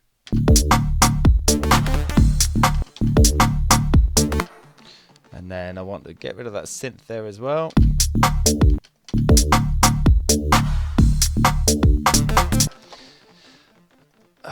crash is terrible, isn't it? But we'll have to sort that out later. Okay, let's hear that sounds now. Okay, a bit better.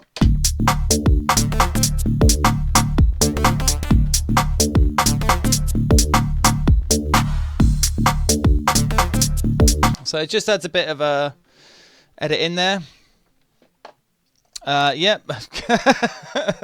When you say it, Gareth is putting reverse sounds in those holes.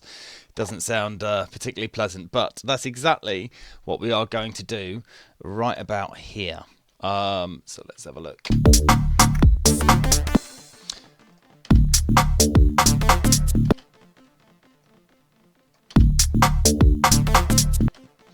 Okay, I'm thinking more. Yeah, let's do a little single beat loopy bit thing here. Let's hear.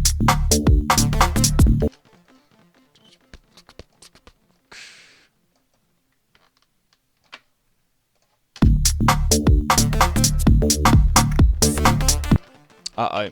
Yeah. Remember how you're working with this ear. You're breaking the entire pattern for everyone else.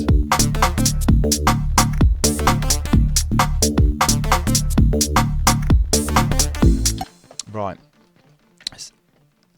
Is that it? There we go. So now I just had to split that bit out because it's on a looping section, so it would just keep. There we go.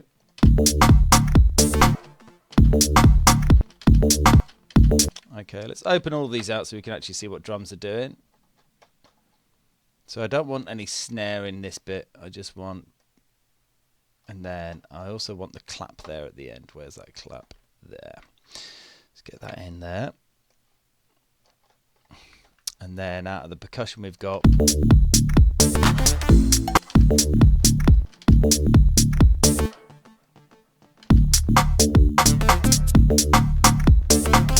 So let's copy that.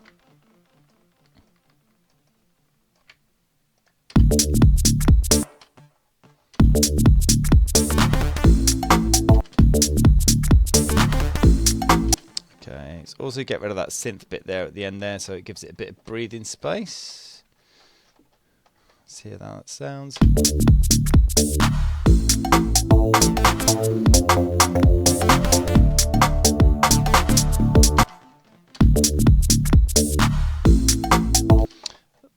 We want that clap a bit louder, don't we? That nice clap there. Let's just give it a boost.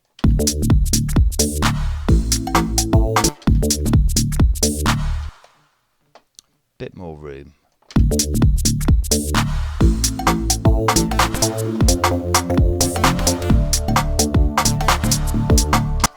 Okay, so yes, let's get that reverse sound.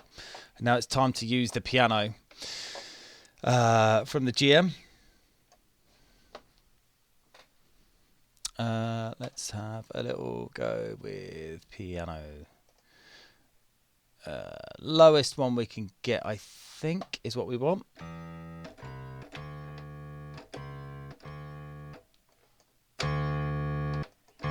Is that the best one? That's the lowest one. We're after the lowest one that we can get our hands on, I think, which is 36. Okay, so let's get this tuned up first, because I don't think, because they're multi-samples, sometimes they don't quite work. So if we just, where is it? Let's just grab the bass and chuck it in there.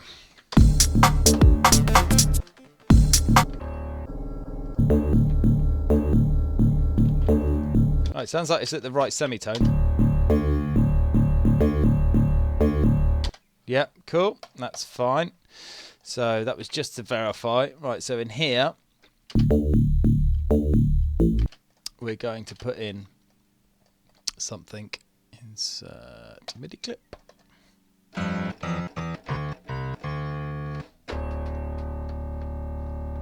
Brilliant. That's what we want. Right about, where'd he go? In here somewhere. There! There you are. Okay. Right, let's get this looping up so that we can actually play with this, because trying to get this to hit in the right place is going to be problematic. There it is. Okay.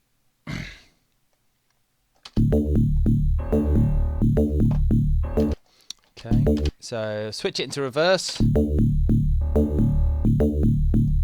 Take the loop off.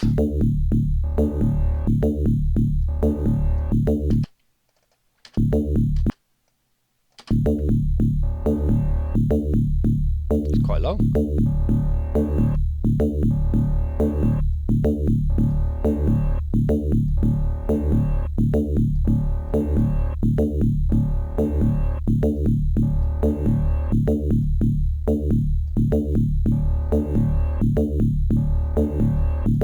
Okay, let's put a little bit of attack on that.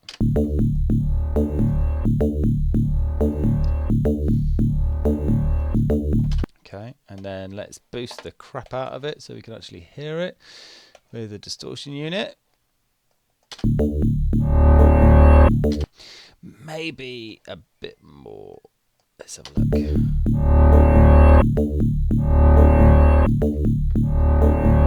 Bit more attack.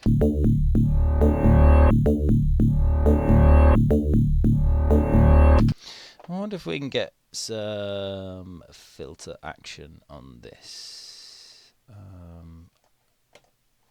Maybe we just, in fact, let's just chuck an EQ on it instead, a level up at the end there. Let's just boost the top ends here.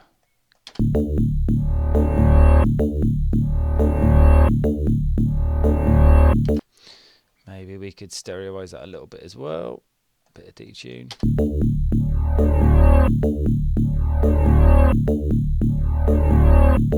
Not bad. Let's see how that sounds in context. Probably far too loud, so let's turn it down.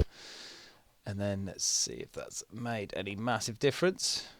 Let's unmute everything.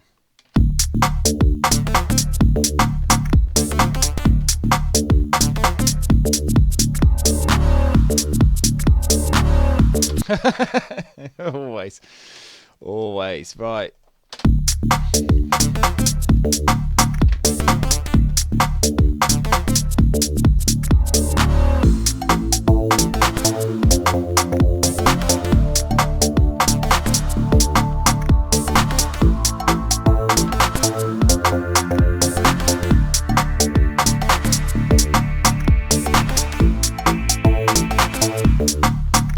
Whoops. So it's probably a good time to take a step back and see what we've got. This is not bad for 2 hours work.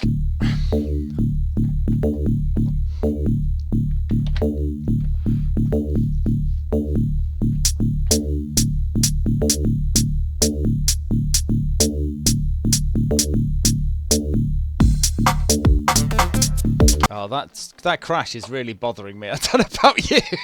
Jeez, that's terrible.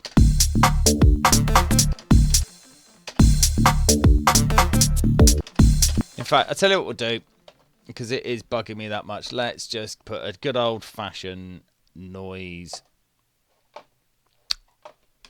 thingy, or what have you. Right, in there. We need a slaughter, because that's the only thing that generates noise at the moment. The important factor here is we'll turn down the oscillator, so at least none of the oscillators are running then, and we could just put this horrid noise in. Let's just chuck that in. Insert a MIDI clip.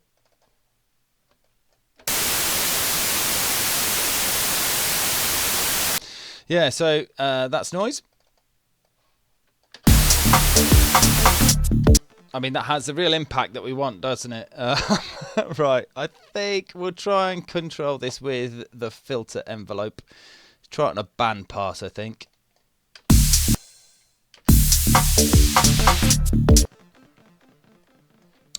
Maybe make it a bit longer as well. Let's have a look. Let's take the loop off and just make it a bit longer.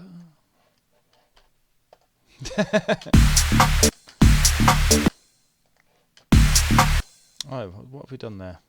Okay,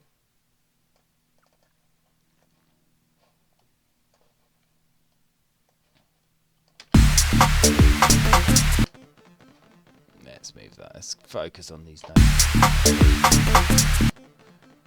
Okay, there we go.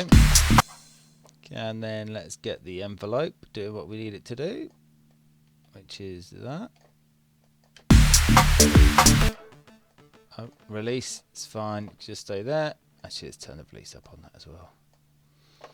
And let's also have a nice slow decay on that. That's going to be really loud now. More decay.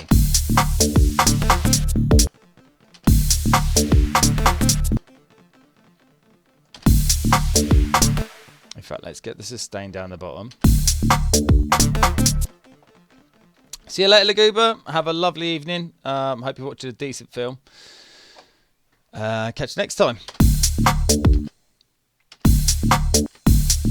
What's happened to this then? Longer decay.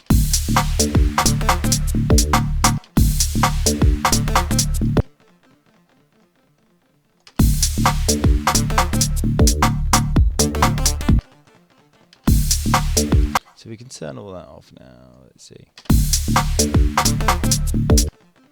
More res.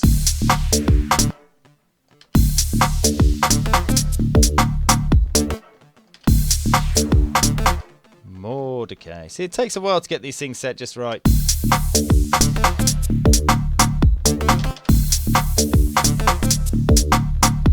And then more decay on that. Alright, let's make it stereo. Quick bit of unison. D-tune's not going to do anything at all because it's noise.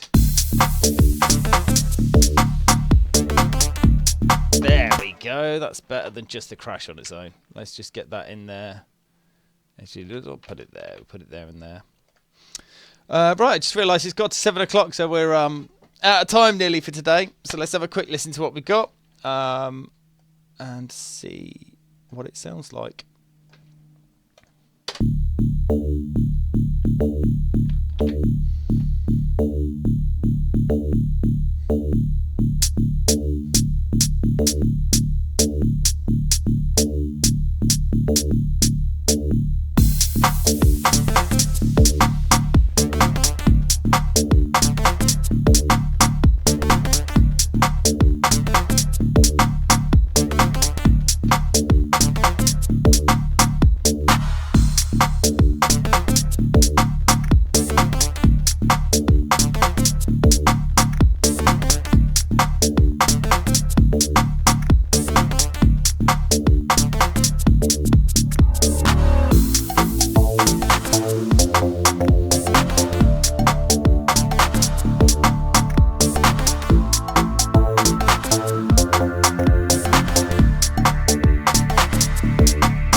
There we go. I think that'll do for us for now. We've got a bit of a structure going. And I guess we'll schedule another one in for another Sunday, because Sunday seems to be a good day to do this kind of thing. Brilliant. Big ups to Tropical Trevor, Soda Design, Gareth. By the way, anyone, if you're on PlayStation or Steam, you should buy his game Lumo. It's really good fun. Shout outs to Logicoma, Moliv, Mantratronic, Gopher, and everyone else.